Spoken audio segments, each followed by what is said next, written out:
Hello అందరికీ, ఈరోజు వంకాయ చిక్కుడుకాయ ఎలా ప్రిపేర్ చేసుకోవాలో చెప్పబోతున్నాం.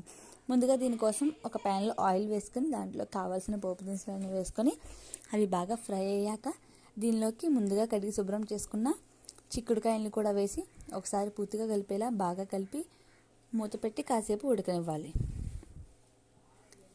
ఇది సిమ్లో పెట్టి ఉడుకుతుండగా ఒక మిక్సీ జార్లోకి 4-5 అల్లం ముక్కలు, తగినంత జీలకర్ర, ఒక 10-15 వరకు పచ్చిమిరపకాయలు వేసి దాన్ని ఫైన్ పేస్ట్లా చేసుకోవాలి. దీనిలోకి కారం వేయదు కాబట్టి పచ్చిమిరపకాయలు ఎక్కువ వేసుకోవాలండి, కారం సరిపడా. ఇప్పుడు ఆ పేస్ట్ అంతా ముందుగా పెట్టుకున్న చిక్కుడుకాయల్లోకి వేసి ఒకసారి మసాలా మొత్తం పూర్తిగా కలిసేలా బాగా కలుపుకోవాలి. ఇలా మొత్తం మసాలా అన్ని ముక్కలకి బాగా పట్టేలా బాగా కలుపుకుని మూత పెట్టి కాసేపు ఉడకనివ్వాలి. ఇది ఒక 75% కుక్ అవునప్పుడు దీనిలోకి మీకు నచ్చిన సైజులో వంకాయ ముక్కల్ని కోసుకొని వేసుకొని ఒకసారి మిక్స్ చేసి మూత పెట్టండి.